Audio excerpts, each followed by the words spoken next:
আজকে বরমশাই বাজার থেকে কাতলা মাছ নিয়ে এসে হাজির হলেন। আর কাতলা মাছ নিয়ে আসার পরে তার আবদার হলো, আজকে কাতলা মাছটা দিয়ে দই কাতলা রান্না করো। তো অগত্যা আমাকে এখন দই কাতলা রান্না করতে হবে। তো ভাবলাম যখন দই কাতলা রান্না করছি তাহলে তোমাদের সঙ্গে রেসিপিটা শেয়ার করে দিই। আর তাই চলে এলাম আজকে দই কাতলার রেসিপি নিয়ে।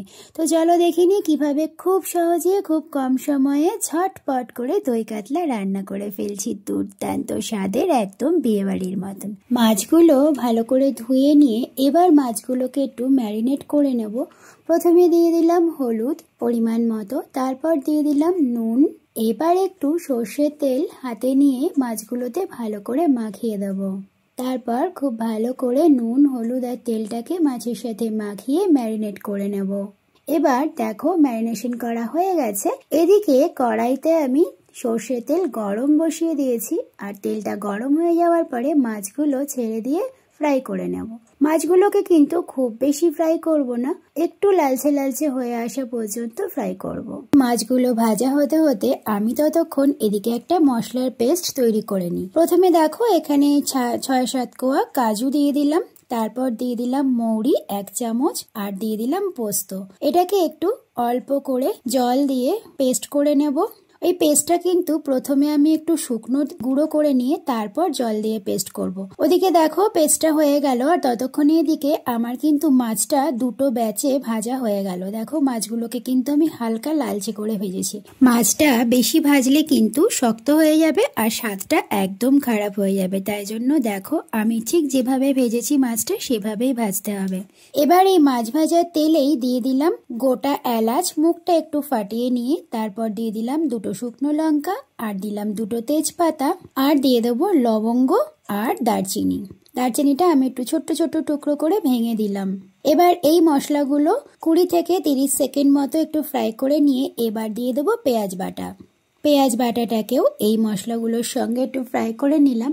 অল্প একটু যেই ফ্রাই হয়ে এলো, পেঁয়াজটা যেই একটু লালচে হয়ে এলো, অমনি দিয়ে দিলাম আদা আর রসুন বাটা।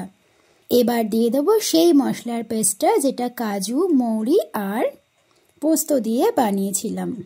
এই মশলাটাকেও ওই মশলাগুলোর সঙ্গে ভালো করে ফ্রাই করে নিলাম। মশলাগুলো দেখো যেই একটু তেল ছেড়ে দিল, এই যে তার চারপাশে দেখো তেলটা ছেড়ে দিয়েছে, কারণ যেহেতু কাজু বাদাম দেওয়া আছে, কাজু বাদাম থেকেও তেল ছাড়বে। তো মশলাটা কষে যাওয়ার পর তেলটা যেই ছেড়ে দিল, অমনি দিয়ে দেবো আরও বেশ কিছু গুঁড়ো মশলা।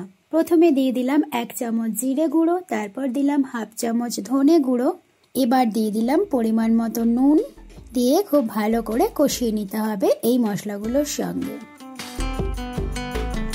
এবার দিয়ে দেবো আগে থেকে ফেটিয়ে রাখা টক দই, আর টক দইটা দেওয়ার সময় কিন্তু গ্যাসের ফ্লেমটা একদম লো করে নিতে হবে, না হলে কিন্তু গরমের মধ্যে টক দইটা পড়লে ফেটে যেতে পারে।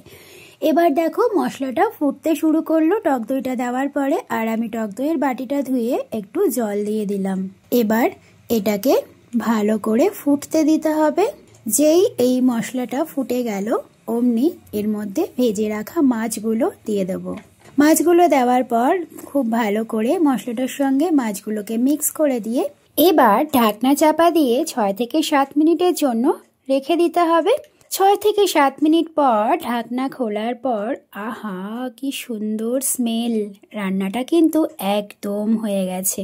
আর ঝোলের কনসিস্টেন্সিটা দেখো, না ঘন না পাতলা। এবার গার্নিশিং এর জন্য ওপর থেকে আমি একটু কাঁচা লঙ্কা দিয়ে দিলাম। যে লঙ্কাগুলো লাল হয়ে গেছে সেগুলোও দিয়ে দিলাম সুন্দর লাগবে বলে, আর একদম সবশেষে দিয়ে দিলাম ধনেপাতার কুচি। তোমরা কিন্তু চাইলে লাল কাঁচা লঙ্কাটা স্কিপও করতে পারো, তবে দিলে দেখতে বেশ ভালো লাগে, একটু কালারফুল লাগে, তাই আমি দিলাম। এবার গ্যাস ওভেন বন্ধ করে দেব, দিয়ে আমি এটা একটা সার্ভিং বলে তুলে নিয়ে তোমাদের সঙ্গে শেয়ার করে দেখাচ্ছি কেমন হলো। তো দেখো সার্ভিং বলে তুলে নিলাম। সার্ভিং বলে তোলার পর তারপর আমি একটু ওপর থেকে পেঁয়াজ বেরেস্তা দিয়ে দিলাম গার্নিশিং এর জন্য। তবে পেঁয়াজ বেরেস্তাটা কিন্তু একদমই অপশনাল, তোমরা চাইলে স্কিপও করতে পারো। আমি জাস্ট দিলাম সুন্দর লাগার জন্য, আর পেঁয়াজ বেরেস্তা দিলে একটু টেস্টটাও বাড়বে।